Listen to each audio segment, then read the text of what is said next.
Pessoal, neste vídeo eu vou mostrar como usar uma tabela hash, um hash map em Rust, para contar as palavras que a gente vai lendo de um arquivo texto.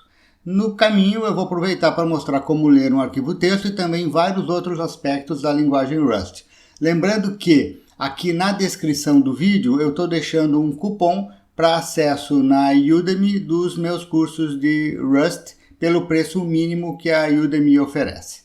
Então eu vou mudar a tela aqui. Como sempre, a gente precisa incluir as bibliotecas que a gente vai usar. Aqui no caso, eu vou usar a Process para dar um exit abrupto no meu programa sem usar o Panic. Environment é porque eu vou pegar o nome do arquivo a ser lido como variável, como argumento, né, de execução do programa. Esses caras aqui são para ler o arquivo e aqui dentro do módulo de Collections, né, eu tenho o hash map que eu vou usar. Não é muito problemático descobrir o que a gente tem que incluir, porque se a ferramenta de programação, a IDE, tem um Rust Analyzer ou algo semelhante, né, por exemplo, se eu esqueço de colocar o standard lib process, aqui embaixo, quando eu tento usar o cara, né? Cadê? Aqui, ó. Ele já pinta de vermelho, né? Ele pinta de vermelho e me diz, ó, considere importar o módulo standard process. Então ele mesmo já me diz o que eu esqueci de incluir aqui em cima, tá? Então não precisa ter muito estresse para decorar quem está aonde, até porque é coisa pra caramba. Eu vou, neste programa, no hashmap, usar como valor uma estrutura que eu estou chamando de teste, né? E a minha estrutura teste tem dois campos. Um campo que eu estou chamando de caixa alta do tipo string e a contagem de quantas vezes a palavra apareceu dentro do arquivo, né? Eu coloquei essa linha aqui pelo seguinte: se eu não coloco ela, o Rust reclama que eu não estou usando caixa alta. Ó, field caixa alta nunca foi usado, né? É um warning que eu sei que não é problema, porque realmente eu não quero usar esse caixa alta, eu já vou explicar o porquê que eu coloquei ele. Mas, assim, não é legal. Primeiro, porque ver o amarelinho às vezes incomoda. E segundo, porque se eu tenho um monte de amarelos aqui de warning no meu código, alguns são relevantes, outros não são relevantes, eu vou ter que estar me preocupando em olhar e decidir isso é relevante, isso não é relevante. Então, o melhor é, quando acontece de ter um warning, né, o sublinho amarelo, e que eu sei que, pá, isso aí é bobagem, não me preocupa, tá ok, né? O que eu posso fazer é usar aqui esses comandos, esses pragmas, né, para tirar o warning. Então, essa linha aqui, ó, quer dizer o que? Ó? Permita, né, código morto, ou seja, ele deixa de avisar quando algo não é usado. Mas eu não quero matar em todo o meu programa esse warning, porque esse warning é muito importante. Muitas vezes tu cria uma variável, tu não usa ela, mas é realmente um erro de programação. Então eu não quero tirar este recurso de warning do programa inteiro. E ao colocar este comando aqui dentro da structure test, ele só vale para structure test. Então eu matei os amarelos aqui dentro da structure test, porém eu não matei do programa todo. Se eu dou um Ctrl S para salvar, vocês observem que sumiu aqui, tá certo? Deixa eu fazer até uma brincadeira. Vamos mover aqui para baixo, né? E deixa eu salvar, porque eu estou rodando o Rust Analyzer sempre que eu salvo. Então, Ctrl S para salvar. Olha só, o comando do permita código morto vale daqui para baixo, até o fim da estrutura teste. Ele não pegou o caixa alta. Então, eu posso mover esse cara aqui para cima de novo, né? Deixa eu arrumar de novo, Ctrl S, Beleza, agora obtive o efeito que eu quero. Né? Então eu tenho algum controle fino aí para tirar esses warnings. Beleza, o que mais? Como é que vai ser minha tabela hash, pessoal?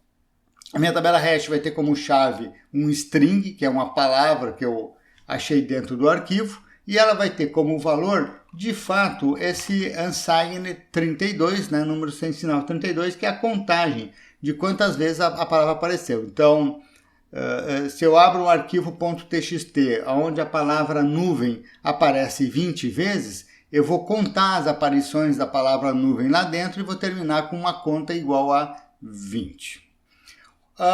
Esse tipo de exemplo aparece 500 mil vezes na internet e normalmente o pessoal coloca a chave string, a palavra, e valor na tabela hash, um integer ou um unsigned, que é a contagem. Mas eu mudei aqui porque esta é uma situação irreal. Né? Na grande maioria das vezes, num hash map, tu tem a chave, ok, que string provavelmente é o mais comum, e tu tem um valor, um dado, que é uma structure, algo mais complexo. Não é muito realista imaginar uma tabela hash onde a chave é um string e o valor é um número apenas. Né? Muitas e muitas vezes não vai ser um número, vai ser uma estrutura. Tá? Tu entra com CPF, tu pega a descrição do funcionário ou a descrição da conta corrente, tu entra com chave a placa do automóvel e pega uma structure com todos os dados daquele automóvel e assim por diante. Então, para efeitos deste exemplo, eu criei uma estrutura teste, onde eu vou colocar para cada palavra encontrada no arquivo a contagem, que é de fato que me interessa, e como eu tinha que inventar alguma coisa, eu botei caixa alta, a palavra toda como maiúscula. Né? Caixa alta é um termo antigo, né, para falar que está tudo em maiúscula. Beleza? E eu vou também aproveitar e implementar aqui uma função para teste, que é a função new. Lembrando que no curso, na seção de structures, a gente vê essa questão aqui de como fazer as implementações de métodos e funções para uma estrutura. A minha função é um new, onde eu estou passando dois parâmetros. Eu estou passando a chave como um empréstimo de string e o conta, que é um U32. E eu estou retornando uma nova estrutura teste. Essa nova estrutura teste vai ter o quê? Aqui eu estou usando a sintaxe de criação de structures, que como eu falei está lá na seção das structures, e eu estou inicializando caixa alta, eu pego a chave, eu gero um clone dela, porque eu não quero tirar o ownership dela, né? Converto para maiúscula, uppercase, e isso é o campo caixa alta. E o conta eu estou recebendo aqui como parâmetro do new.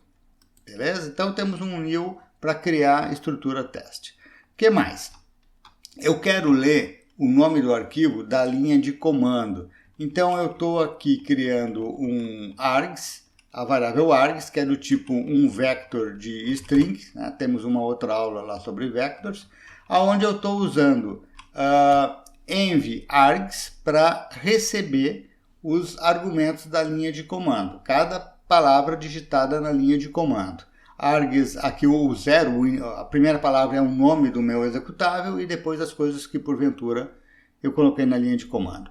Env-args, se vocês olharem aqui, ó, ele é uma estrutura, um tipo de dado que ele me permite percorrer, né, iterar sobre os argumentos da linha de comando. O que eu vou fazer aqui? Eu vou usar o collect.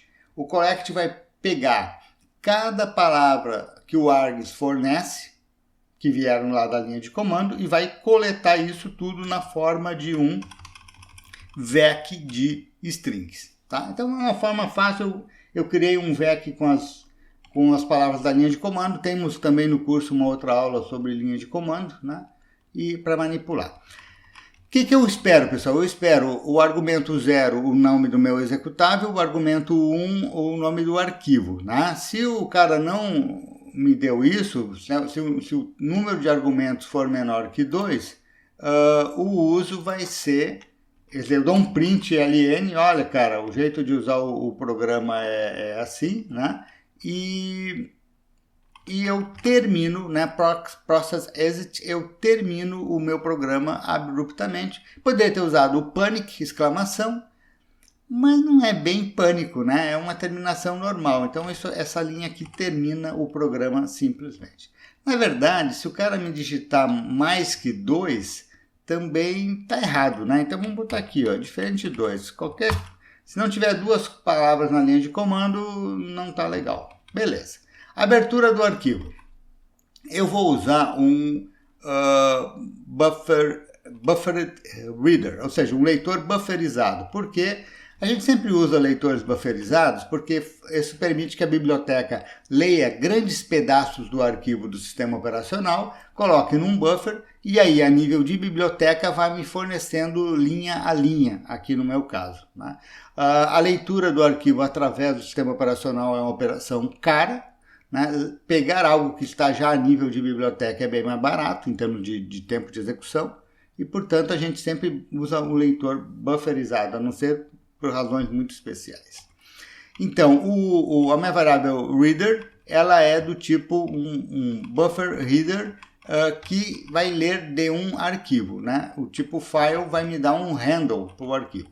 Eu print ln, estou abrindo o arquivo tal, lembre-se que args é um vector com as palavras da linha de comando, o args0 é o nome do meu executável, args1 é o nome do arquivo que eu quero abrir. E aqui, pessoal, eu vou lá no file, né, que é o meu handle para acessar o arquivo, eu vou dar um open e o pathname vai ser o nome do arquivo, args1. Eu estou passando um empréstimo porque uma referência, né? Porque se eu não preciso passar a propriedade de algo, eu não passo, eu passo só a referência. E é o que eu estou fazendo aqui, e para o file open está legal assim, né? Tem várias aulas no curso onde a gente explora a questão do ownership e passar a propriedade ou passar a referência. O que ocorre aqui é o seguinte, o open ele me retorna um IRO result. Então o open me retorna um result. O que é o result? O result pode ser ok ou erro. Ok, abriu o arquivo. Erro, não abriu o arquivo. Então eu estou usando o iflet, que também foi apresentado em uma outra aula, aonde eu vou igualar esse ok file ao retorno do file open. Então como é que funciona? Se o file open retornar ok, o handle do arquivo vai para a variável file f minúsculo, né? Do tipo file f maiúsculo. Agora, se o file open retornar erro, a atribuição ao ok não funciona e eu vou para o else. No caso de um erro no open do arquivo, eu dou um print ln, né, arquivo não encontrado ou não abriu corretamente, sei lá, e eu termino o meu programa aqui. Caso o file open retorne um ok e eu tenho em file o handle para acessar o arquivo, agora eu vou criar o meu leitor bufferizado, que é o reader. E aqui eu vou criar aqui uma nova, né, estrutura do tipo buff reader, quer dizer, eu crio um novo buffer reader, um leitor bufferizado, e esse leitor bufferizado ele vai bufferizar, beleza. Mas de onde que ele vai tirar os dados? Ele vai tirar os dados do arquivo cujo handle é file e eu acabei de abrir aqui, né? Então, no final das contas, ou o file open falhou e eu dou um print e termino o programa, ou o file open retornou ok, sucesso, e eu tenho em header um leitor bufferizado para ler o conteúdo do arquivo. Então, estamos prontos para ler o arquivo. Eu vou fazer o quê? Eu vou pegar cada palavra do arquivo e vou botar numa tabela hash. A primeira vez que eu encontro a palavra nuvem, eu ponho na tabela hash com contagem 1. Né? Se eu encontrar nuvem novamente, eu vou lá e incremento a contagem. Então, no final das contas, para cada palavra que aparece no arquivo, eu terei uma entrada no meu hash map e a entrada desse hash map vai ter o quê? Uma estrutura teste. E lá dentro da estrutura teste eu tenho o campo, o field conta, com a contagem efetuada. Para o que eu estou fazendo aqui, obviamente não precisava structure test, bastava fazer um hash map, palavra é um string, é a chave, valor, né, dado é um unsigned 32 a contagem. Só que, de novo, né, eu estou fazendo assim por quê? Porque vocês vão encontrar com muito maior frequência um hash map cujo valor é uma structure do que um hash map cujo valor é meramente um númerozinho. E isso tem implicações importantes, porque se tu põe lá como um dado, como um valor na hash map um U32, o U32 tem semântica copy, e isso facilita tudo, né? Agora, a structure test, como ela tem um campo string, ela tem semântica move, e aí alguns cuidados adicionais são necessários. Essa questão de semântica copy, semântica move, a gente também já viu em outras aulas do curso. Beleza, criado aqui o meu hash map, com a função new do hash map, vamos ler o arquivo palavra a palavra. Na verdade, eu vou ler o arquivo linha a linha e vou separar as palavras dentro da linha. Para isso eu vou precisar de um loop, né? Nesse loop eu vou ler linha por linha. Então vamos lá. Eu tenho uma variável linha lida, que aqui é apenas um string inicializado, new, né? Não tem nada dentro dele. E aqui eu vou usar, lembre-se que a gente criou o leitor, né, o bufferizado, que é o header. Agora eu vou no header aqui, ó, e vou chamar readline. E eu vou pedir para o header me ler a próxima linha do arquivo e coloque ela dentro da variável linha lida. Linha lida é um string. Eu não estou passando o ownership e a propriedade, eu estou passando apenas uma referência de linha lida. Eu preservo o ownership de linha lida porque eu vou continuar usando ele. Mas eu tenho que dizer que ele é mutável, porque o readline vai mudar o conteúdo de linha lida, né? Vai colocar a linha que vem do arquivo dentro do linha lida. Por isso, uma referência mutável. Se eu tiro o mutável, o readline não vai conseguir alterar a linha lida, não vai conseguir botar ali os dados lidos. Né? Se eu tiro a referência, eu passo o ownership de linha lida e eu perco ele. Eu não tenho mais como acessar linha lida depois do retorno de readline. Por isso, referência é mutável. O readline retorna um result também. Pode dar OK ou pode dar erro. Aqui no caso eu tomei um caminho mais simples, tá? Eu estou usando o expect. O expect é o seguinte: se a leitura do arquivo der erro, eu entro em pânico e escrevo na tela: não conseguiu ler o arquivo. Então, vamos lá. Readline retorna um result. O que é o result? Está aqui, ó. Aqui o result. O que é o result? O result é ou OK ou erro. Se deu erro, eu aborto em pânico com aquela mensagem. Se deu OK, o retorno, o conteúdo do OK, né? o valor na garupa do OK, eu vou colocar em N bytes. Né? Ele retorna o número de bytes. No caso do OK, vem junto com a variante OK do enum result, vem junto o número de bytes lido. Também tem aula sobre results no curso. Se o número de bytes lido é 0, terminou o arquivo. Beleza, e eu dou um break e caio fora do meu loop de leitura do arquivo. Caso o n bytes seja maior que 0, eu li uma linha a mais. Estou botando na tela só para a gente olhar ela. E aí eu vou trabalhar as palavras que estão naquela linha do arquivo. Eu vou usar o split whitespace, que ele vai lá na linha lida e separa as palavras usando espaço, tab e return. Ele considera espaço, tab e return como separadores e me devolve palavras. Palavras é do tipo split whitespace. E na verdade ele implementa um iterador. Então, linha lida split white spaces me retorna um iterador que vai me dar cada uma das palavras que está dentro da linha lida. Então, como palavras é um iterador, eu vou usar um for. Para cada palavra no iterador palavras, né, para cada palavra que veio da linha lida, eu vou fazer o seguinte. Primeiro, eu vou criar uma variável palavra, né, que é um string.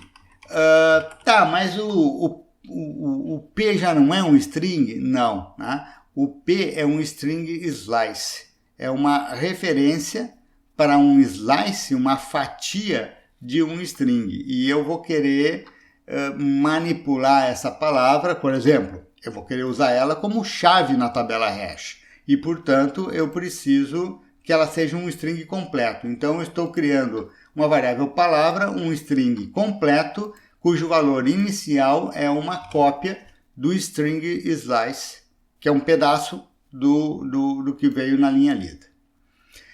O que mais, pessoal? Quando a gente, por exemplo, o cara escreveu lá no arquivo nuvem ponto, tá, mas a palavra é nuvem, né? O ponto não é palavra, não faz parte da palavra. Só que o white space, ele não considera isso. O white space, para ele, separador é espaço, tab, return. Então, se tu tiver lá nuvem, vírgula, nuvem ponto, para o split white space, nuvem ponto é a palavra, e não é, eu quero tirar esse ponto fora.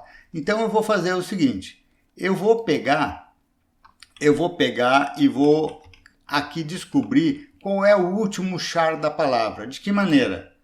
Eu vou na palavra, que é um string, eu vou percorrer cada um dos caracteres desta palavra, eu vou pegar o último caractere da palavra e o last me retorna um option. Também tem aula no curso sobre option. Né? O option pode ser um some or none. Ou seja, quando, porventura, a palavra não tem nenhum caractere, como é que eu vou pegar o último caractere se não tem nenhum caractere? Não dá, né? Aí o last vai me retornar none. Não tem nada para te dar. Quando palavra tem pelo menos um caractere, o last vai me retornar o último caractere, dentro de um some, que é uma das options. Né? Option é none, não tem nada, some, tem alguma coisa. Nesse caso, eu tenho certeza que pelo menos um caractere tem, porque o split white space não me daria esta palavra se não tivesse algum caractere lá. Então eu tenho certeza que o last jamais retornará none. Ele sempre me retornará some, né? o some, né? Com um caracterzinho dentro. Então, por isso eu me permito aqui usar o unwrap. O unwrap pega a option que o last me dá e faz o seguinte, é none, aborta o programa em pânico. Aborta o programa em pânico. Tá? Mas eu sei que nunca vai acontecer isso. E é some. O unwrap, ele pega o conteúdo do some, que é o caractere em questão, e devolve. Como o unwrap devolve um caractere, olha aqui, ó, eu guardo na variável o último char, que é do tipo char. Beleza? O unwrap, então lembrando, eu só estou usando ele aqui tranquilo, porque eu tenho certeza que palavra tem pelo menos um caractere, nunca será none, eu nunca vou panicar o meu programa aqui. Agora eu vou ver, esse último caractere, eu deixo ele ou saco ele fora? Eu poderia usar essa função ends with do string. Né? O ends with, ele retorna true ou false conforme um string termina ou não com este caractere. Mas eu não fiz isso, eu usei um match. O match, que é o tipo switch, né, lá do C, eu estou pegando e fazendo um match. Ó. Conforme for o último caractere, eu faço o seguinte. Se for um ponto, uma vírgula, um ponto e vírgula, 2 pontos, interrogação ou exclamação, eu vou sacar fora. Eu vou lá em palavra e faço um pop. Eu saco fora o último caractere. Eu tiro ele fora, não faz parte da palavra. O pop ele me retorna um option. Então, de novo, eu estou usando o unwrap e se o pop retornar none, eu aborto. Jamais acontecerá. Por quê? Porque eu tenho certeza que palavra tem pelo menos um caractere. E aí eu tiro esse cara fora. Outros caracteres, outras letras, né, outros caracteres, eu não faço nada. Aqui nós temos lá a aula sobre o match, né, e eu estou apenas retornando aqui a letra outras da mesma forma que o pop me retorna uma letra, né? O comportamento dos caminhos aqui do match tem que ser igual, tem que ser compatível. Então, como isso que está pintado na tela, o unwrap retorna um char, ele retorna o char do pop, né? Eu estou aqui retornando um char também. Eu estou retornando um char. Qual char? O char que apareceu aqui. Se aparecer a letra X, é a letra X e eu retorno a letra X. Tá certo? Ok. Bom, alguém poderia perguntar, tá, mas e se aqui tu não botar nada? Né? Ele pinta de vermelho. Porque ele está dizendo o seguinte, olha, cara, lá tu retornou um caractere, aqui tu não está retornando nada, peraí, tem que ter compatível, né? Então, por isso, eu faço assim e eu retorno a letra em questão. Beleza, o que mais? Dou um print na tela da palavra. Se aparecer uma vírgula solta no texto, o white space, o split white space, vai me dizer que a palavra é a vírgula sozinha. Aqui eu vou tirar a vírgula fora e vou ficar com a palavra vazia, sem nada. Então aqui eu pergunto, se a palavra é vazia, é um string vazio, cara, esquece, não tem palavra, continue para onde? Para o loop, tá? Para o loop. Eu não tenho nada para inserir no hash map nesse caso aqui. Caso nós tenhamos uma palavra, vamos inserir na tabela hash. Aqui versão 1 por quê? Porque eu vou fazer um vídeo, pessoal, mostrando várias maneiras de fazer isso daqui, tá? Nesse vídeo já está cumprido pra caramba, né? Vai ser uma forma só. O que eu vou fazer? Eu vou na tabela hash, mas aqui tem um problema. Vamos supor que a gente leu a palavra nuvem do arquivo. Se não tem nuvem no hash map, eu tenho que inserir a palavra nuvem no hash map com a contagem 1.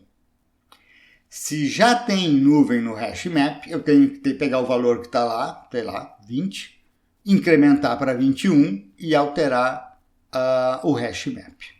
Como é que eu vou fazer isso? Então, eu vou usar aqui um match. Eu estou indo no hash map, que é contagem, né? Lembrando, ó, contagem é o hash map. Eu estou indo em contagem, estou dando um getMult. O getMult faz o seguinte, ele pega na condição de mutável aquela entrada da tabela hash. Qual a entrada da tabela hash? Eu vou usar minha chave. A chave é palavra. Tá? Então, eu estou pegando a palavra, usando como chave, pegando a entrada do hash map, de maneira, numa condição mutável.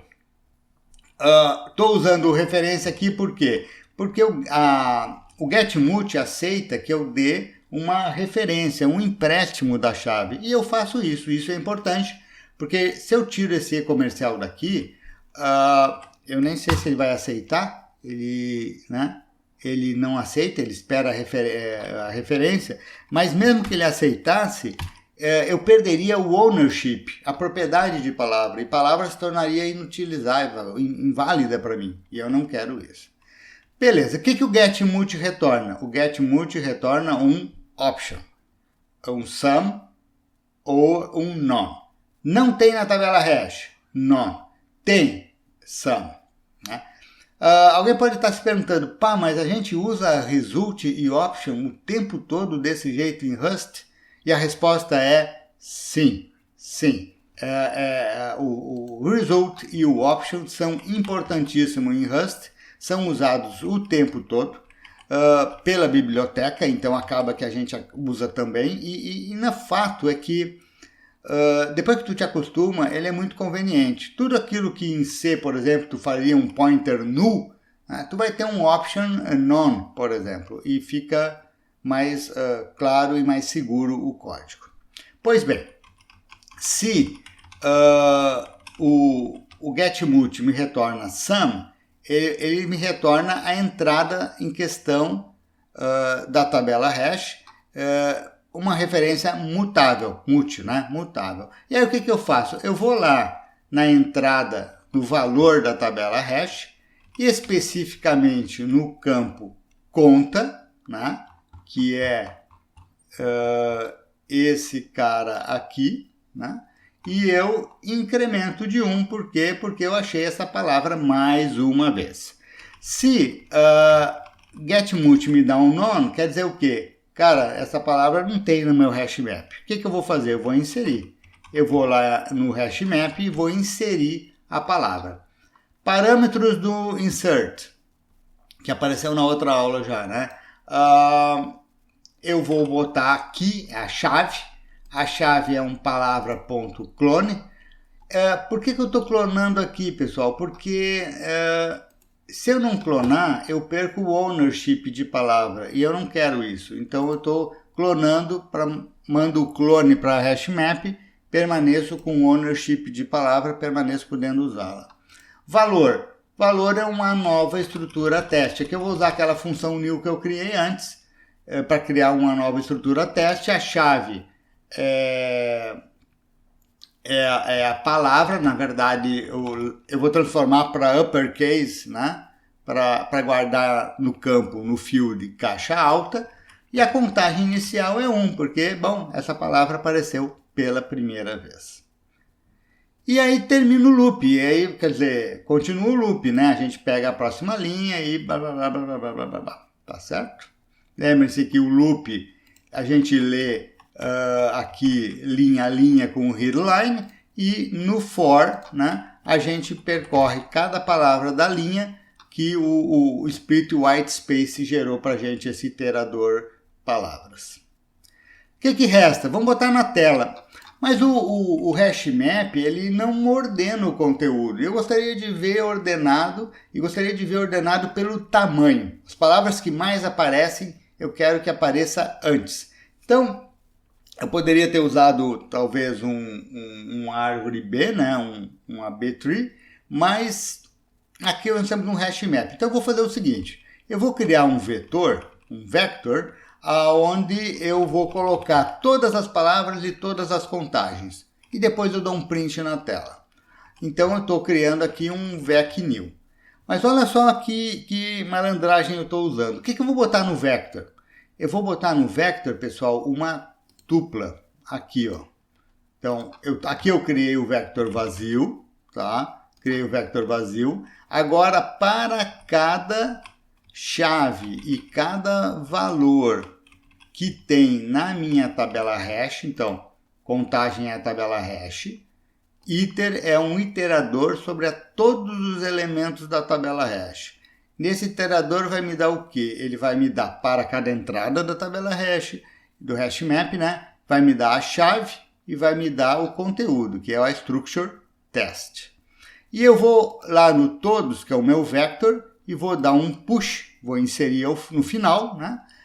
Uma tupla. Isso aqui é uma tupla. A gente já viu tupla também em outras aulas.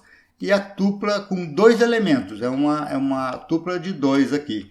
Onde eu vou botar a chave e vou botar não o teste completo, que não me interessa, mas só o número conta, só a contagem, né, o field, o campo conta da estrutura teste, que é a contagem de palavras. Beleza, mas o vector todos, ele tem os carinhas todos, mas estão fora de ordem, né? Então eu vou agora, antes de colocar na tela, eu vou ordenar eles. Então eu tenho aqui todos, que é o meu vetor, meu vector, eu vou dar um sort by. E aqui eu vou dar uma roubadinha, pessoal. Eu vou usar uma closure. Eu tenho um curso na Udemy apenas sobre closures, que são super flexíveis e muito usadas em Rust. Aqui no curso básico, via de regra, eu não uso, mas às vezes, principalmente no caso do sort, né, ela é muito conveniente. Então, o que diz essa closure aqui? Deixa eu botar um barra para a gente enxergar o que eu digitei. Eu botei aqui, ó, no meu vector, eu vou dar um sort by. E aqui dentro eu vou dar o argumento, o critério de sort. Eu vou pegar cada dois valores do vector, e eu tenho que dizer a ordem deles. Se é maior, menor ou igual. Naquele troço do 0, menos 1, mais 1. Para isso, obviamente, eu uso um método compare. Eu vou comparar cada dois elementos. Eu tenho que dar para o sort by uma coisa, no caso eu estou dando uma closure, que vai dizer para ele como os elementos dentro do vector se comparam. Então eu estou pegando aqui dois elementos quaisquer do vector, A e B, e estou dizendo para ele, olha, do elemento B, ponto 1 é uma tupla. Eu estou pegando o elemento 1 da tupla. Quem não lembra de tupla, volta lá e olha a aula sobre tuplas, tá? Eu estou pegando o elemento 1 de tupla e estou invocando o método compare nele. O que é o elemento 1 da tupla? O elemento 0 da tupla é a chave, o elemento 1 da tupla é a contagem, aquele assigned 32, a contagem. Eu estou pegando a contagem, portanto, do B e estou comparando com a contagem do A. Então, eu estou dizendo, olha, se tu quiser saber se um elemento vem antes ou depois do outro, tu compara o elemento 1 da tupla de um deles, tu compara com o elemento 1 da tupla do outro cara, beleza? Esse comercial aqui ele é requerido pelo método compare. E agora eu deixo o Rust Analyzer me mostrar o nome de tudo. A closure aqui é o parâmetro compare do método sort by, né? E observe que o A é uma referência para uma tupla inteira, o B é uma referência para a tupla inteira. Então, B.1 é esse unsigned 32 aqui, né? A contagem do B. E A.1 é esse unsigned aqui, a contagem do A. O compare, ele faz, é o clássico compare, né? Menos 1, 0, mais 1, dizendo se o cara é maior ou menor que o outro cara. Aqui eu estou ordenando com os números decrescentes, né? É só trocar o A e B de lugar aqui, vocês têm crescente se quiserem. Outra coisa, vocês observem que eu estou indo... Eu posso colocar qualquer coisa aqui, né? Eu posso botar expressões mais complexas aqui. E finalmente eu vou fazer uma iteração sobre todos, agora ordenado, e botar na tela. E ufa, finalmente chegamos ao final aqui. Deixa eu abrir aqui. Pessoal, eu coloquei nos assets um arquivo prefácio txt. Eu fiz um copy do prefácio do livro do Rust, do forward, né, do prefácio do livro do Word. Fiz um copy, botei num ponto .txt e estou chamando ele de prefácio.txt. E é esse cara que eu vou contar as palavras. Deixa eu ampliar aqui, fica melhor, né? E vou dar aqui um cargo run. Eu tenho que dizer o parâmetro, ó, o nome do arquivo é assets.prefácio.txt. Vamos supor que eu digitei errado, né? Ele está dizendo aqui, ó, abrindo esse cara, arquivo não encontrado, né? É o nosso teste lá em cima. Deixa eu digitar o nome certo. E aqui, pessoal, eu fiz o seguinte, eu dou um print de cada... Vamos subir aqui, peraí. Eu dou um print de cada linha e depois dou um print de cada palavra para conferir se deu certinho. Observe, olha só. Empowerment tem 2 pontos depois, mas aqui, ó, empowerment não tem os 2 pontos. Por quê? Porque a gente sacou fora o último caractere em algumas condições. Aqui o now também, ó. now tem a vírgula depois, aqui já o now não tem a vírgula. E no final, temos um print da tabela hash ops ordenada, né? E o que mais apareceu foi o to.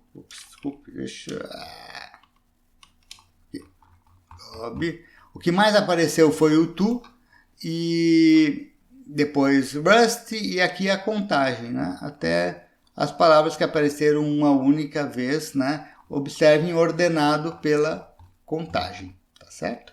Esse vídeo ficou muito mais longo do que eu imaginava, mas a gente viu detalhe por detalhe desse programa, onde a gente juntou um monte de coisas que já haviam aparecido no curso, tá beleza?